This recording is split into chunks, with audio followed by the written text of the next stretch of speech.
观众朋友大家好，欢迎收看7月19公视第2台下晡新闻，我是陈淑君。咱先来看今仔有什么新闻重点。美国参议院昨通过美台21世纪贸易倡议头一批协定实施法案，行政院长陈建仁望立法院赶紧通过。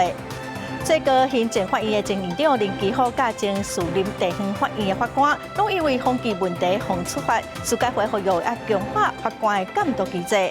教育部讨论性别平等法修正草案，按说要禁止高中以下未成年学生的师生恋。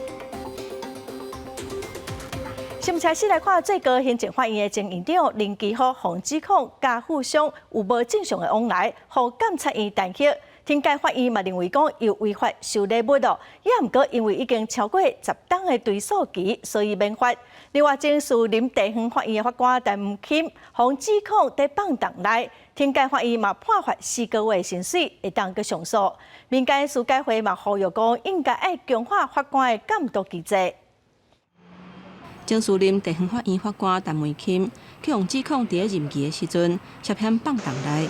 经过天界法院审理了后，认为伊无用正当的方式来理财，认定有违失，一审判罚月期4个月。除了有减损法官的廉洁正直形象以及职位尊严外，并使司法公正形象有负面影响，情节重大。伫10多年前，陈梅钦就去互控诉讲，伊甲查某网友性侵，去互留职停薪。复职了后，阁去互检举，伊讲无适当的话，甲女下司性骚扰。后来，阁因为加报加班费。伫2019年去互洗头路，即届阁去互查到伊甲银行借贷800万了后，违约转借互朋友，放档来蹭利头。毋过，伊即马已经毋是法官，甲法月期是要安怎续转来的？如果这个罚俸的判决确定之后，司法院会进行行政的强制执行。不愿意缴纳案款的话，我们会对他的财产进行查封。除了陈梅钦以外，前最高行政法院院长林基虎加入去红毛证的案件。几届收对方送的写字保养品等等不当的行为，就算天界法院认定有违失，因为超过10年的对听时效，19判决免议。另外有部分的行为是未受天界。法官伦理的部分，我们认为还是有加强的空间啦，让院长去加强对于所属法官的监督。司法官小连续加出风波，民间司改会认为讲已经影响司法的名声，就要强化法官的监督机制。小康唔补，大康就叫苦，唔通让这种违失的行为一再发生。记者综合报道。再来看华人县政府地检事务所红标出有性骚扰的事件，一个女性的测量员指控有查甫同事对伊卡来手来，佮讲话甲伊食豆腐，又向长官报告，也毋过长官拢无处理，今仔伊亲身出面指控。讲出家己长期伫工课场受到性骚扰，华人地检事务所的吴小姐。在县议会民进党团的陪同之下，哪讲出过程哪哭。会上届无法度接受的是，伊申诉了后，煞颠倒去互长官伫工课场甲刁难。申诉后，消息助理就到处放话，说我去告啊！公务员于工作时遭受助理长期性骚扰，依法提出申诉，保护自身权益时，主管却在工作上刁难，利用权势打压。吴小姐是地检事务所约聘的测量员，伊指控这2年多以来，一直受到同一个办公室一个细小的查甫助理，几啊届甲伊卡来手来。不过，这个性骚扰的案件，却是一直到今年3月才受理，7月份才成案，4个月调查，所以几个人是强要记载袂掉。从调查到结果，历经4个月，仍然没有做出任何的处分。这个背后，不禁让我们质疑，是不是？有非常多的有利人士的介入。官府表示，吴小姐申诉的对象拢总有3个人，除了涉嫌人以外，还有一个查甫同事甲单位的主管。3月份接到报案了后，因为收集相关的证据，所以进度较慢，绝对无官官相护。调查的结果不公开，那我们会以保护被害人最大权益的正面的态度来进行这件事情的处理。面对的议题要持续咧拖。愈来愈侪受到性骚扰的受害者，虽然愿意徛出来指控，不过煞是爱面对更较侪压力。官府讲，目前已经把这个细小的助理调离开原本的职务，而且要求爱上3点钟的性平教育。不过当事者是无法度接受。记者综合报道。美国参议院将通过美台21世纪贸易倡议头一批协定实施法案，刷来就等美国总统拜登签署生效。行政院长陈建仁今仔日立法院是感谢美国对台美经贸关系支持，望讲立法院会当赶紧通过。美国参议院18日伫咧6月众议院了，也一致同意通过台美21世纪贸易倡议首批协定实施法案。法案正式送出国会了，会递交予美国总统拜登签署了，才正式生效。咱外交部感谢美国国会对强化台美经贸关系支持。行政院长陈建仁则交到立法院专栏报告，希望这边临时会会让赶紧通过。台美贸易协议的倡议当中呢，我们来加强这个关税以及通关的便捷化呢，贸易的便捷化，实际上就是希望能够使得台美的贸易上都能够互惠。台美贸易首批协定包括关务行政加贸易便捷化、良好法制作业、服务业国内规章、反贪腐、中小企业等5项议题。不过，在野党立委批评，在报告内面无看到具体效益加损失评估，也无关键的关税优惠。台美之间是不是朝向 FTA 国家进一步，也搁爱看。FTA 重要重点2大重点，第一个市场准入，请问台美倡议有没有让台湾可以多一点进去美国市场？没有。我们乐见台美关系的实质推动，但是也不要言过其实哈。面对这个，陈建仁强调，这份协定会让帮助台湾享受到实质的利益，让台湾的经济安全受到更加好的保障。首批协定将会送到委员会列席审查，并且顺达，按算24会让完成审查。记者综合报道。来看今年的全国教育局处长会议，嘛针对性别平等教育法修正草案做讨论。部长潘文忠表示讲，草案中规定讲，教职员袂当甲学生发展违背专业伦理的关系。高中以下学生因为未成年禁止师生恋，已经成年的大专生，就要看敢有权势关系。教职员甲学生发展违反专业伦理的关系，两人单元爱到底敢爱全面禁止？教育部长潘文忠指出，性别平等教育法修正草案会以成年甲未成年做标准，未成年学生全面禁止，成年会以敢有权势关系做判断。比如是因为担任教学、指导、训练等等的相关包含工作机会等的分配，这一些因为透过权势的上对下权力不对等。违反教育的专业伦理。老师甲学生单元爱规范为防治准则提悬到法律层级，毋敢若是成年学生入学进前甲老师就是男女朋友，到底要安怎界定？潘文忠讲会阁邀请相关单位讨论，针对这种状况提供指引。对于实际发生的情况，这部分呢，我们会就事实个案，来做。如果有，比如是被检举或有哪一方有提出来，我想就会即刻进入到我们这个调查的这个相关的程序。台北市教育局副局长陈秀慧表示，有白纸黑字的规范，会当让老师知影无任何空间会当软空芳。不过学校内底临时人员因为无受到正式的规范，无一定清楚爱有责责。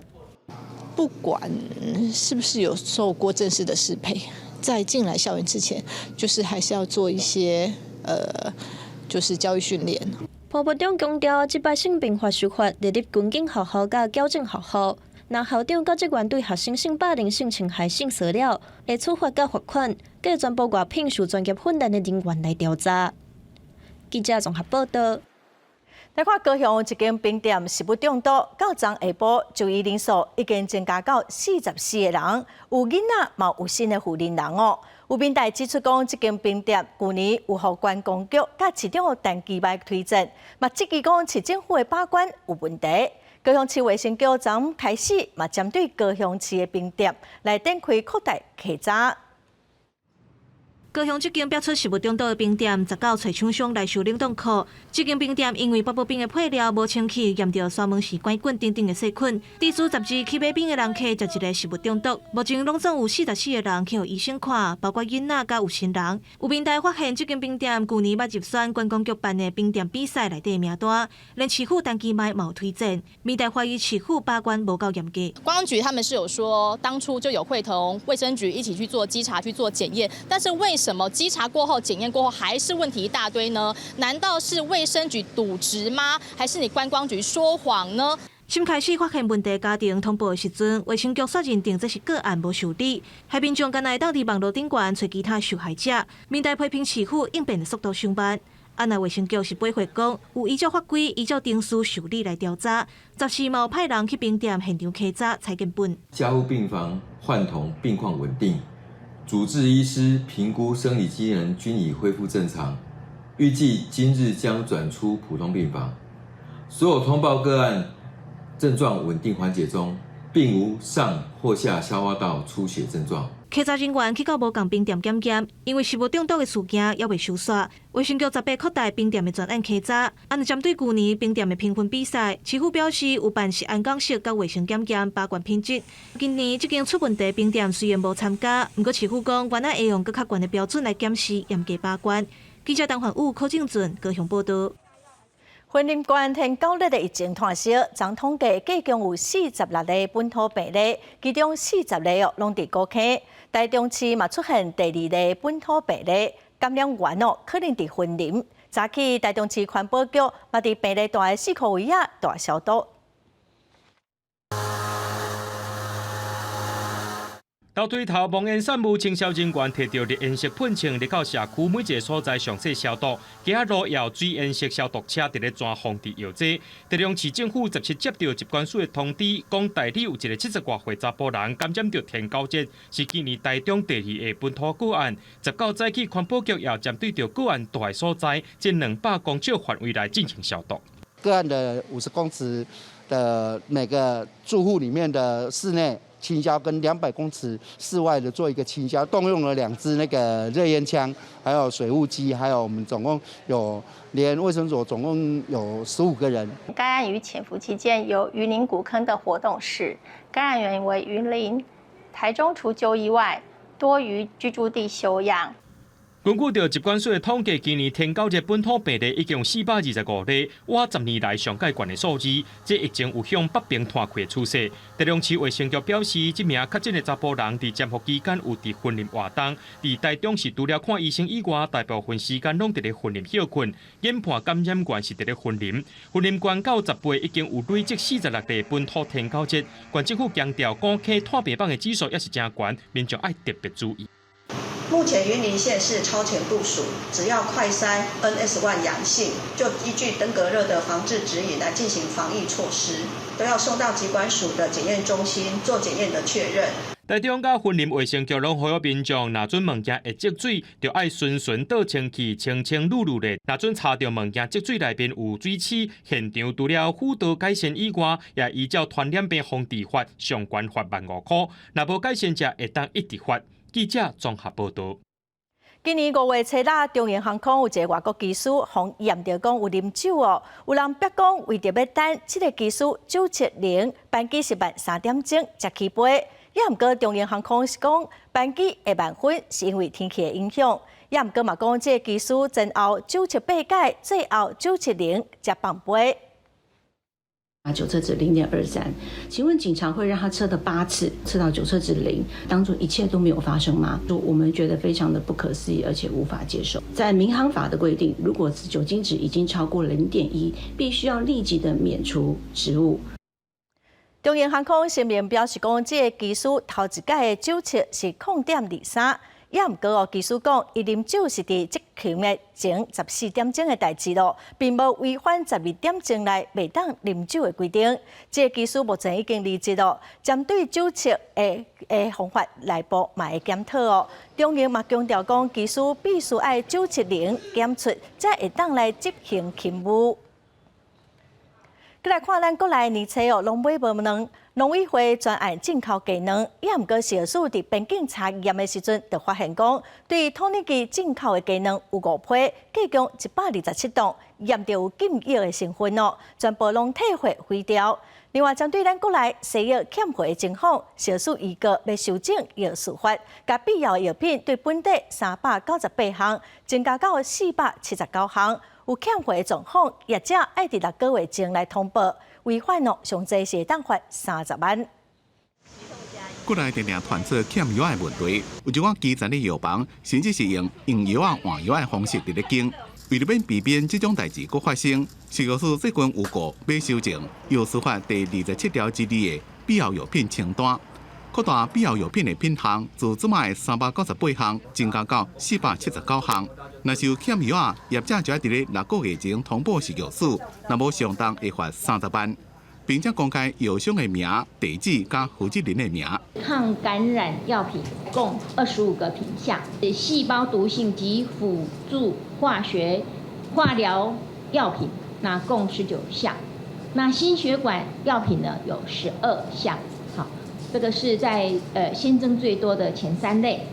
另外，食药署也公布上新的稽查结果，总共有5批127吨自土耳其进口的鸡卵，被验出国内禁止使用的动物药啊、消脂腐烂代谢物。这也是进口鸡卵第一遍伫咧边境被验出违规。土耳其它的报验批数有160批，那验出就是我刚讲的有5批不合格。那以土耳其来换算的话，不合格率是3%左右。食药署强调，这款违规进口的鸡卵已经全部伫咧边境销毁，并无落入去市面。而且最近国内鸡卵的供应拢正平稳，自7月以来，并无业者申请进口鸡卵报验。因若药事法修正草案有过期是到9月15为止，将会听取各界意见，上紧伫咧今年9月底10月初就当正式公告实施。记者综合报道。来看高雄哦，有一个厝邻蹛盐埕姓陈的老大人，昨去银行要汇60万块，警察发现讲，这老大人捌哄骗200多万，当时赶紧阻止，加在无搁哄骗。这个月13号，某一个86岁阿嬷嘛险啊哄骗20万，所以警方是呼吁民众甲银行的行员，有老大人要汇钱，还是要领大笔钱，拢爱特别注意。朋友应该知影伊叫啥物名吧？上一次啊，你几要汇60万，互伊的朋友，警方问伊朋友叫啥物名，煞讲袂出来，最后证实是骗局，无互对方得手。但是大人其实进前受害过一届，哄骗走200多万。开始哄骗要汇款给朋友，即用所要又称汇给儿子友人，但又说不出对方姓名。一名住伫前镇的86岁老妇人，13号嘛互发现要求要汇款20万，讲是要互家己的妈妈祝福生日，但是煞讲袂出来因妈妈今嘛几岁。民警到现场来走动，发现伊个是假警警诈骗款客。他本身已经88岁了，他说妈妈90岁要做生日，不合逻辑。假投资、假检金这种手法最近常常出现，前镇分局表示，尤其是士大人上容易防锁定，提醒民众若是厝内士大人要求要领现金，也是要摕小铺，一定要加注意。李基隆市刑警大队嘛发现，真罕看的诈骗手法是以投资股票为名来骗人。初期小金额咧投资的时阵，若趁到钱，佮会汇款予被害人。等甲对方增加着投资的金额变甲真悬的时阵，就再摕袂回来。投入更大笔的钱财。之后呢，这些诈骗集团，获得大笔的这些单之后，就跟被害人失去联系。初步估计，29个人受害金额为100万到1000万拢有，有受害者是一届就哄骗1000万。警方表示，这诈骗集团拢会随机来发送着简讯、手机通讯软体这消息，只要是甲你讲要赚大钱，拢有可能是假的，一定要注意。记者王刘婷、陈hen坤报道。营建署推出租金补贴2.0哦，7月开始实施，嘛放任讲满18岁学生嘛会当申请，也毋过住伫学校的宿舍，因为契约的关系哦，目前可能无法度申请。教育部是表示讲，伫9月开学进前，会有相关的办法，互学生甲学校参考。休假期间，有真侪出国的大学生要细厝徛的时阵，有家长家立委反映讲，世新大学2人大的雅房，一学期都要6万2。不过，营建署的租金补贴2.0，明明放定申请年岁会当到18岁，不过算是看有食无。也没有租赁金额，也没有租赁期限，更没有身份证字号。但我想学校租给学生要查出学生身份证字号，这个不是太困难的事情。根据教育部111学年度的统计，差不多有26万1000人住伫咧学校的宿舍，13000人住伫咧学校甲民间单位租的宿舍。有的只要签住宿同意书，无写租厝的期限甲金额，就无法度申请租金的补贴。立委甲消保处呼吁，营建署甲教育部等等的单位，爱强化下部会停书，建立租赁契约公办的指引，和学校有规则通遵守。学生宿舍本身毕竟有它的特殊性，我们是建议教育部做一个指引呢，或一个行政上的一个规范，或者是做一个所谓的让各个大专院校都可以去遵从的一个契约规范。如果适用的话，那接下来就是技术上的问题。那技术上问题，我们可以透过一些文件的一个公版或者指引的方式，或是一些造册的方式来简化作业。目前大部分住宿的同意书内容无够明确，无法度申请补助。等于是甲政府的好意排除伫咧校园以外。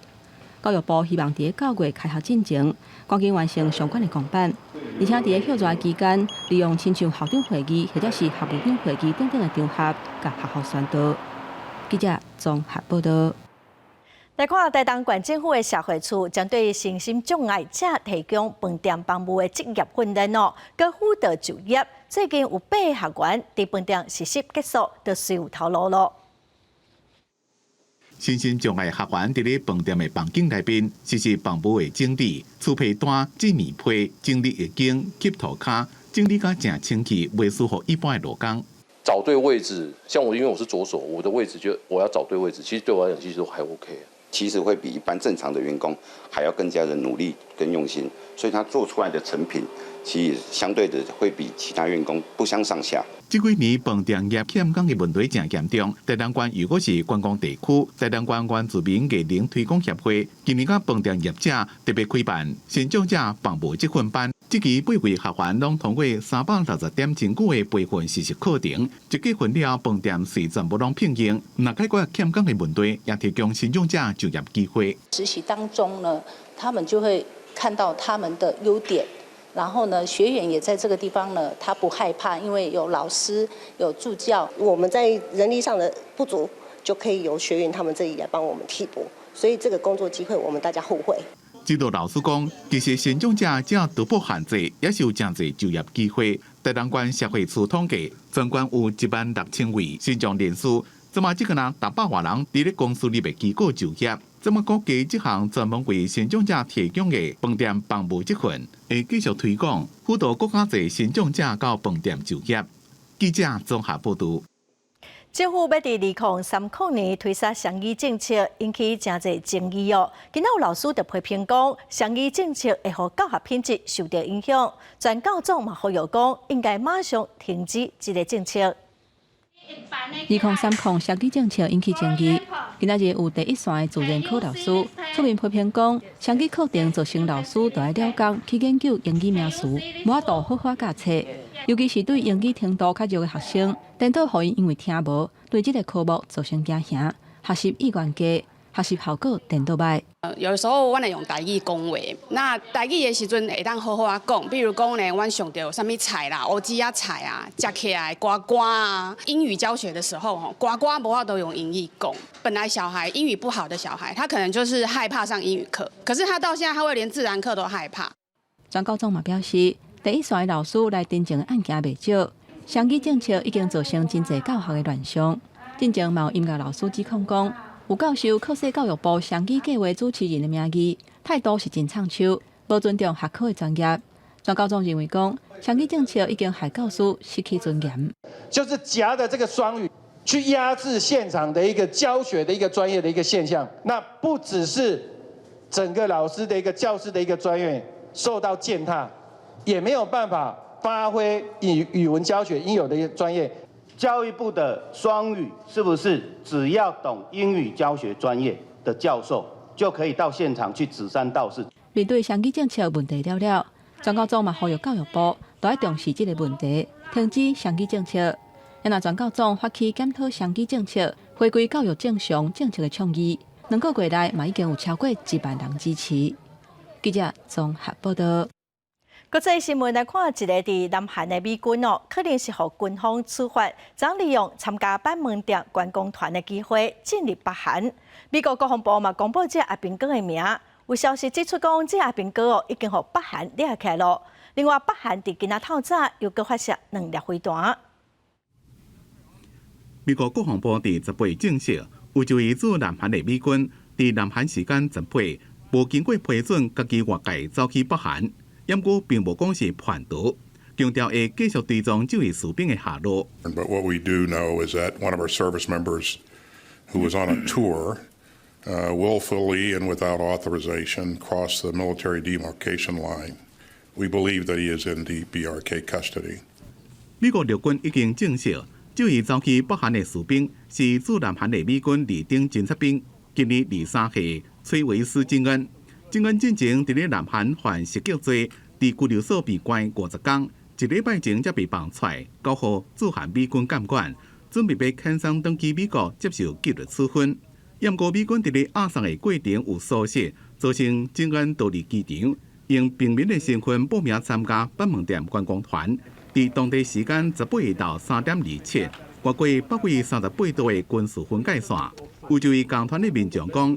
金恩外界了，还阁大笑3声。这件代志也互外界想着讲，美国大学生沃比尔和北韩关17个月，尾下伫咧2017年被放大，不过敢若是互北韩严重电击虐待，长期美国了无偌久就死亡。因若美军家己自愿走去北韩，一定会互金正恩政府当作是甲美国谈判的条件，成做拜登政府新的危机。This is a very high value kind of publicity thing for the North Koreans, and so you would imagine that they would be far less likely to want to engage in meaningful negotiations.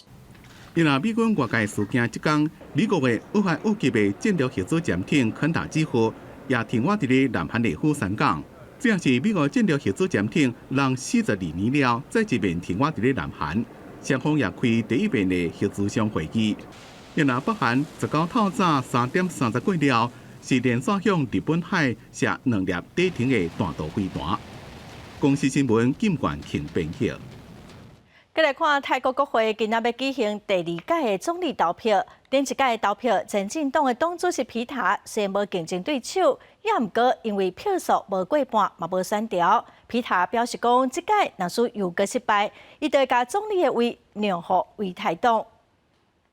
13日国会总理选举失败，泰国前进党党魁皮塔面对媒体态度正坚定，今仔日搁再争取总理大位。First, with the upcoming 19th and on Wednesday, the candidacy for Prime Minister was to be me in the second time. 前进党所属的8党联盟17同意再一遍提名皮塔，不过皮塔也答应讲，这边伊若阁失败，将会互为泰党提名总理候选人。不过希望伊会当做副总理，或者是执政联盟的内阁成员。If there's no substantial improvement, then I think I have to think about this country, step aside and let the second party try to be the manager of the next cabinet.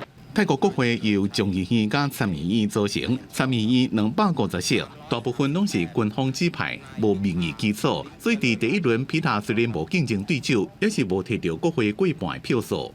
40 million against 250. I mean, the viewers can do the math.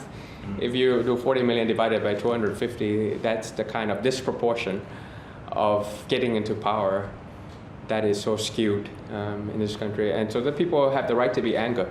前进党想要修改俗称模范君子制的宪法112条，拄到保守势力的反弹。皮塔伫咧接受外国媒体专访时阵，态度有放较软，讲愿意放慢杀改革议队的脚步。今仔日第2轮投票，皮塔若是阁无过半，外界预计前总理戴克星的查某囝贝东丹，或者是房地产业者斯雷塔，有可能被推选成为总理候选人。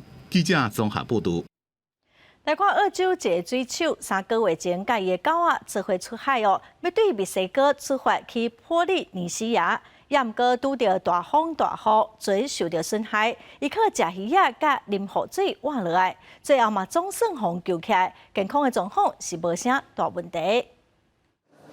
和墨西哥的拖网器拯救起来，这个澳洲查甫人夏多克，经过医生检查，健康状况正稳定正好。I feel really good. I've been struggling to the health was pretty bad for a while. I was pretty hungry and I didn't think I'd make it through the storm, but now I'm really doing good. Thank you. And how is Bella? She's amazing. Like that dog is something else. She's Mexican, she is the spirit of the middle of the country, and she wouldn't let me go. 夏多克是伫4月时阵穿越到贝拉，载一台双体船自墨西哥滨海峡市拉巴斯出发，要去伫咧热带法属波利尼西亚，差不多6000公里航程。盐湖尾出发了，拄到歹天气，船顶的电子设备佫故障，敢若会当互海洋塞个走。伫这段时间，伊是掠鱼食、啉河水。My land was the boat, so when I made it on board, in reference to Castaway and Tom Hanks, I suddenly found myself on this ship, and that to me was my kind of stable home. 近前有一部电影《浩劫重生》，主角汤姆汉克斯有一粒排球威尔森做伴，也拿夏多克是有伊的狗贝拉做伴。贝拉以前就定定陪主人去受水，当夏多克被救起来时阵，规个人拢散落，好手也发正长。伊讲伊家己做钓钩钓鱼食，互伊家贝拉会当活来。那日头大的时阵，就秘伫咧布棚内面，伊被救起来了，有先食淡薄仔物件，所落来会被送去墨西哥的病院接受检查。公司新闻黄文玲编辑。法国车路意外，逐当拢造成严重的死伤哦。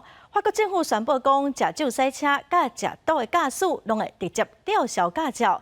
若是造成死亡的事故，就会以道路杀人罪来起诉，相当关10档。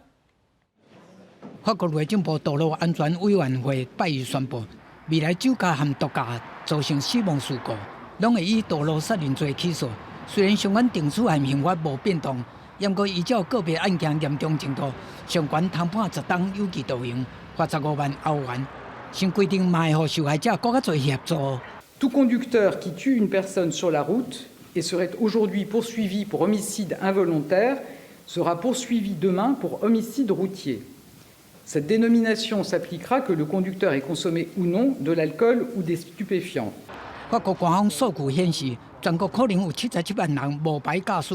而且每年有15000个拄到道路事故的人无买保险，80%是男性。整体来看，因为道路事故死亡的法国人逐年增加，今年5月到3267人，其中将近750个是过路人和骑铁马的人。法国内政部阁刷落来，会继续加强打击危险驾驶行为，除了严格处理超速、饮酒驾驶和食毒驾驶，会直接吊销驾驶执照。Les stupéfiants sont un fléau sur les routes et dans un accident mortel sur 5, le conducteur est positif aux stupéfiants. Nous devons donc être intraitables avec les consommateurs de drogue et sanctionner plus sévèrement les conduites addictives au volant. 2019, 41 000 excès grande vitesse. 2022, 72 000. Il est temps que nous disions stop à ces infractions qui, elles aussi... 几若个月之前，法国出名演员巴拉德驾cocaine赛车发生严重车祸，致使另外一台车顶的3个人重伤，包括一个有身的查某人和6个囡仔，引起法国社会高度的关心。因为饮酒赛车和食毒赛车，10多年来一直有法国政府头壳摸咧烧，这件事故嘛变做政府加速制定新政策的上大的因果。公视新闻牛眼编译。来看针对桃园航空城的安置主体哦，今仔开始，民航局甲桃园市政府会开6场的说明会。目前是伫机场捷运甲日线的车站，按算要起778户。另外，有海军基地有1000多户。也毋过，这主体介绍对109年到今已经起超过5成咯。丁秀虎是认为真无合理。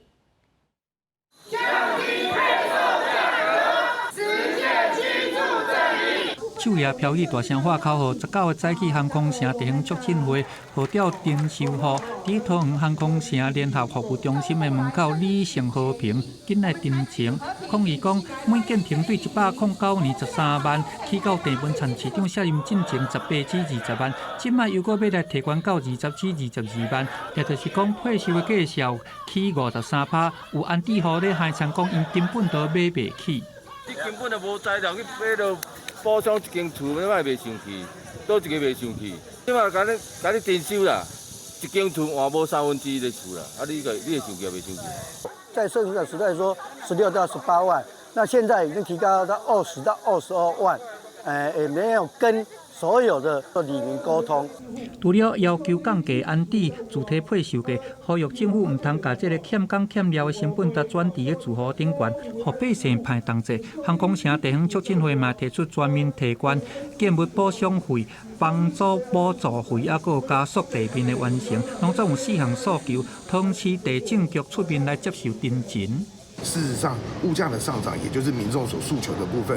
张市长上任之后，也针对补偿费的部分，是不是要做适度的一个调整？那这个部分是否已经积极的进行研议当中？地政局表示，航空城安置主体采用公开发包，建筑的成本是照实际的价效来发包计算。目前安置主体是比市价较低，市府嘛有注意到物价咧起。安置了后，安置的主体会来加发定件的补偿，相关的方案会演议了后，伫7月底进前来公告。记者综合报道。政府发出2050年要做到净零排放，民众敢有关心呢？台大风险中心针对民众的意识来做调查，结果发现讲有超过8成民众认同台湾就爱积极推动能源的转型，避免后一代受苦。嘛有8%的民众是支持起减价。为着要达成2050年净零排放的目标，毋但中央爱提出方法打拼，民众的意识也真重要。根据台大风险中心的统计，有81.7%的民众认同台湾爱积极推动能源转型，避免后一代的子孙爱承担气候灾难。大家可以去关注年轻人的角色那年轻人基本上也是蛮关注这个议题，然后而且也会比较倾向支持政府，信任政府说可以多做一些事情。对，那我想，年轻人自己他们也是很关注这个气候变迁对他们未来的影响。台湾社会有一定浓度的世代正义的想象的时候，但是政策上没有完全发挥出来，这就会有点可惜。针对电价的部分，有83%的民众支持起电价，也分别有40%左右的民众支持中央爱公布分阶段起电价的时间，甲固定逐年检讨电价。因为现在的这个每度大概2.6，然后有分2.7到3.0，好，有分3.0到3.5。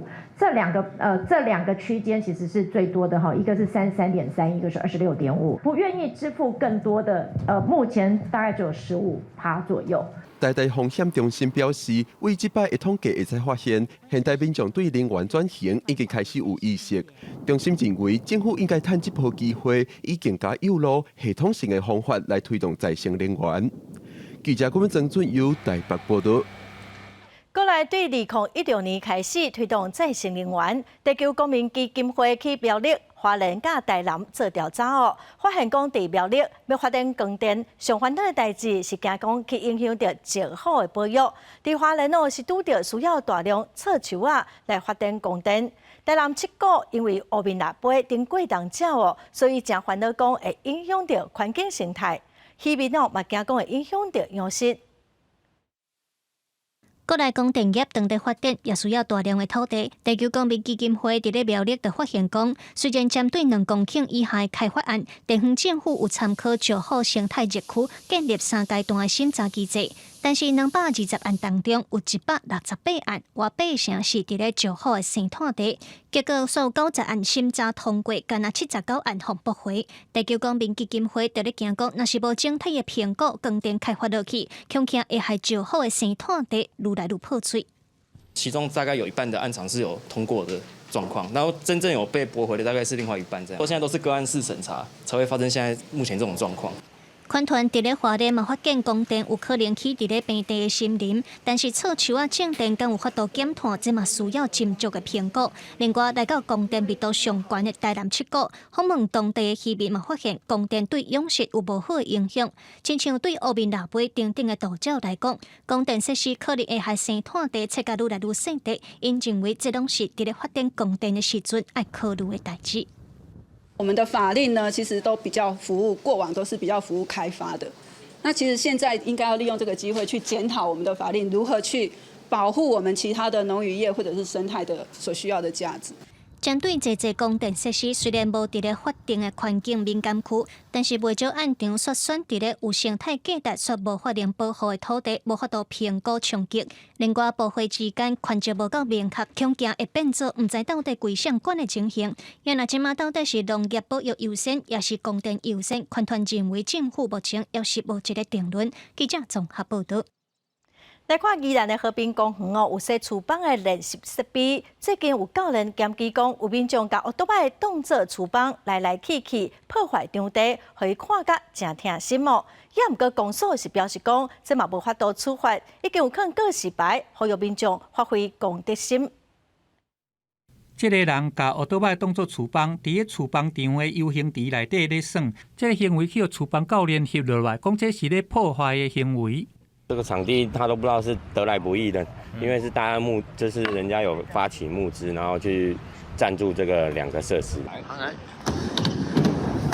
用厨房伫双头桥的场地做特技动作，要伫宜兰练习厨房，因为场地无够正无简单。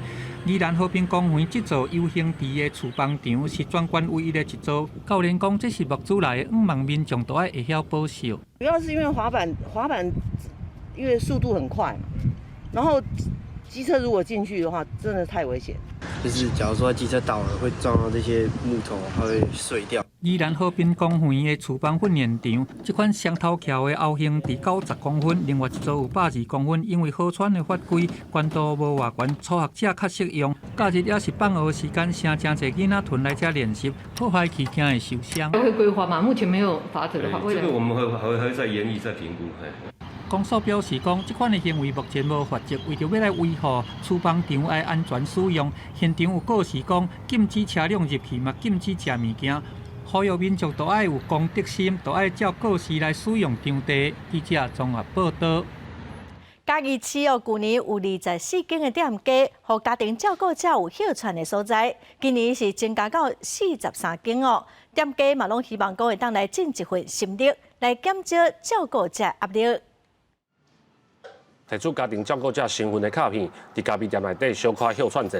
已经照顾10大20外档的小女士讲，趁10大去长照中心这段时间，就会来这种支持家庭照顾者的据点零咖啡，除了介绍有优待，阁会当直接找到相关的长照资讯。我会当整个身心灵拢放轻松安尼，暂时甲迄照顾的迄个责任吼，暂时甲放下。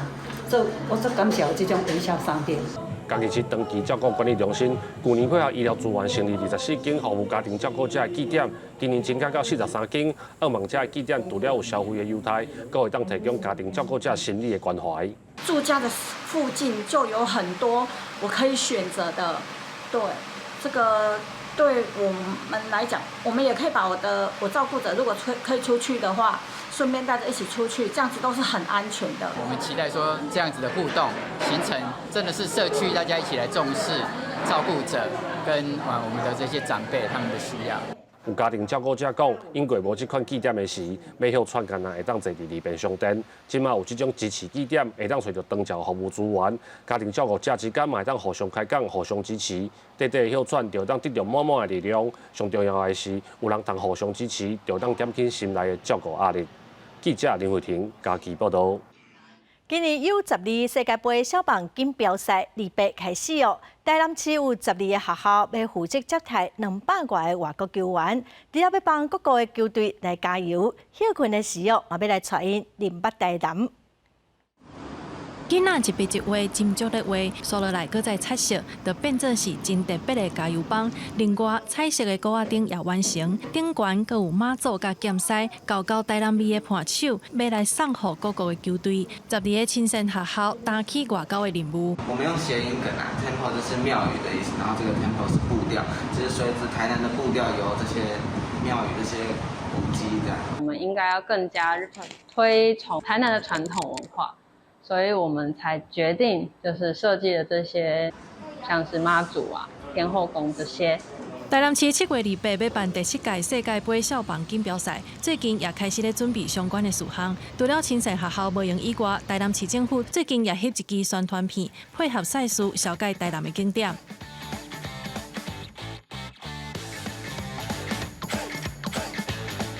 不仅是台南地方的大事，也是我们这个期待已久的。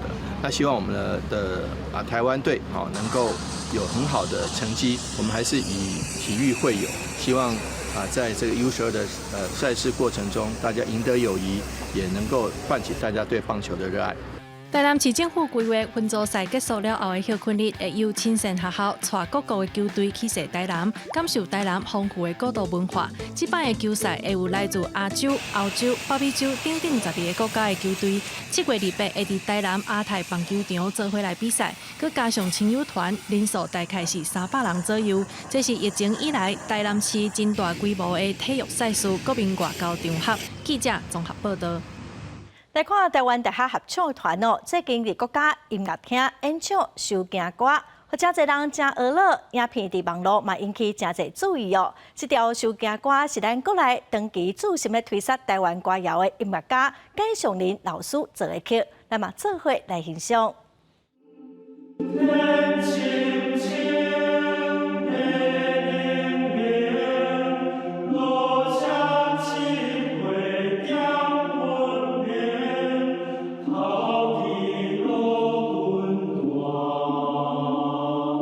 这条收惊歌是以台湾传统信仰的收惊词改编做合唱版本的全台语收惊歌，这些观众听了拢感觉真新奇。不过，这条歌伫2009年头摆演出的时，观众反应并不好。观众不习惯在比如说国家音厅等这种比较正式的场合听到这种比较台湾传统民俗的声响，现在观众比较能多元接受。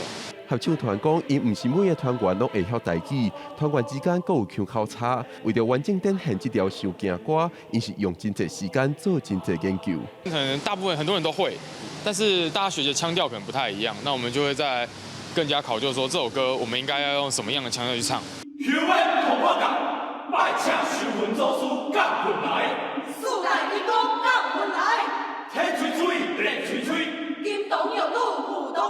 这条收惊歌的作曲家是注心咧推广台湾本土文化的音乐家简尚仁所写的。伊表示，希望透过这条歌，让大众认捌道教的音乐特色。你若看西方的音乐，迄教会音乐，甲这个也做佛教的音乐，看起来拢较平和、较温暖嘛。道教的音乐好特别较活泼，哦，噔啊噔啊噔噔噔噔噔噔噔噔，火也跳动嘛，感觉活泼。简尚仁认为，传统文化若要代代传，需要加入新的元素，让这寡文化有新的生命，也通反映出这个时代的生活模样。记者龚兆水台北报道。来看中华县的大传国小哦，最近去波兰参加国际合唱比赛，因准备台语、客语、英文、掺华语4条歌，要来呈现咱台湾多元的文化，嘛表现了真精彩哦，摕到比赛的上大奖。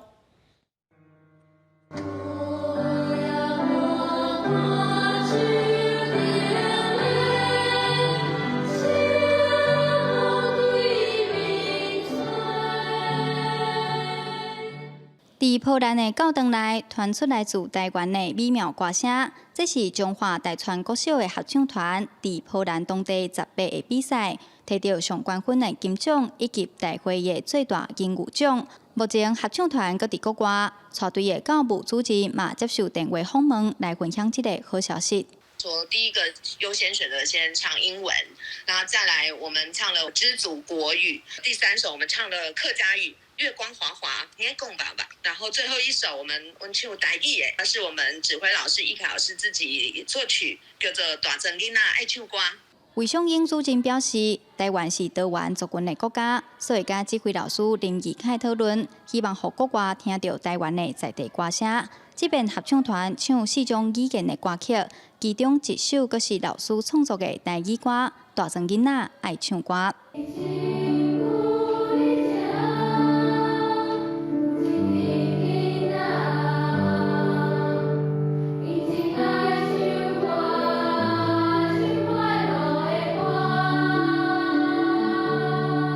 歌词里面讲到，阮是大庄囡仔，阮住伫大庄葡萄的故乡，我们来自 Formosa，We from Taiwan。我们一直把这些告诉国外，我们是台湾人，这就是我们的音乐，这样子。台川国小合唱团过去就定定伫全国学生音乐比赛得奖，合唱团嘛表示，透过安尼的交流，互国外听到来自台湾的歌声，囡仔嘛会当开眼界，见识国外合唱团的歌唱技巧。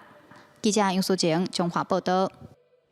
印尼按算要对2024年开始分阶段，要把首都对jakarta卡达搬到努山塔拉。也毋过新首都的计划，所可能会去影响到长片高甲红毛猩猩的生态地。红毛猩猩沿着树啊爬到较低的所在，但工作人员等物件互因食。印尼为着要解决印尼首都雅加达严重的交通、环境污染、科学发展无平衡，也有地产的问题，要伫咧婆罗洲起新的首都努山塔拉。不过，占地26万公顷的新首都建设计划，可能会危害这寡红毛猩猩的生存。根据计划，巴黎巴板湾沿岸有400公顷的红树林已经被扫掉，要起煤炭运输港，也有石油加天然气的精炼厂。若是连接新首都加附近巴黎巴板的收费公路，也有运输建材港口起好了，可能有更加侪森林会被扫掉。Desain pembangunan IKN itu tidak mengintegrasikan perencanaan pembangunannya dengan Teluk Balikpapan. Nah, salah satu kekhawatiran besar kami adalah Teluk Balikpapan itu menjadi kolam raksasa, ya, tempat sampah residu dari pembangunan maupun aktivitas IKN yang ada di hulu. Nah, ini yang kami. 印尼婆罗洲是全世界第3大都市。岛上的热带雨林、花花、东南亚的赤道有1亿多年的历史，而且有真侪强要绝种的动物，就像是长片狗、1号海猪、红毛猩猩、加婆罗洲马来蟳。以前正伫咧乌炭、高扩张油棕园顶经济计划压缩红毛猩猩的栖地，婆罗洲猩猩生存基金会就将127只红毛猩猩刷去当遮林班丹性地区的野化。新首都的计划可能会影响生物的生态地，地主当局讲会用300亿美金的预算，差不多代表要加9200亿，将新首都建造成这环保城市，而且重新造林保护野生动物。In the design of building the road, the concern about the animal, the concern about the wildlife is there. But control, including also to discuss about the design of the wildlife corridor that could be across the toll road. 印尼政府计划伫咧2024年顶半年正式宣布努山塔拉是新首都，目前已经伫咧起新政府大楼的地基，包括供电加总统办公室在内的主要政府建筑。会伫明年8月进行完工，预计明年会有16000位公务员、军人加警察换去新起的主体。到时印尼政府也会当伫咧8月17庆祝第79个国庆日。公司新闻陈思同编辑。下晡报天气，咱就看各县市详细资料。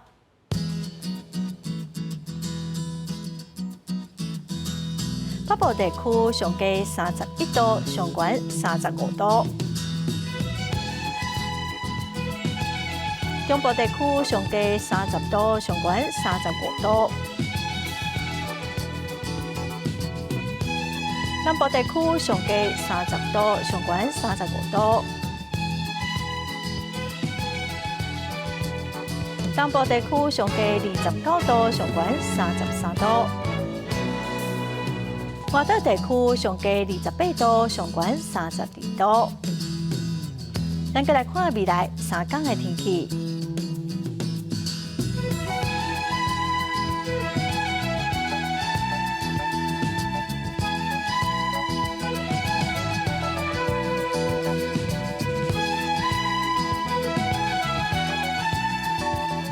感谢观众朋友收看《公视台语台下晡新闻》，我是陈淑君，明仔载下晡3点，咱再会。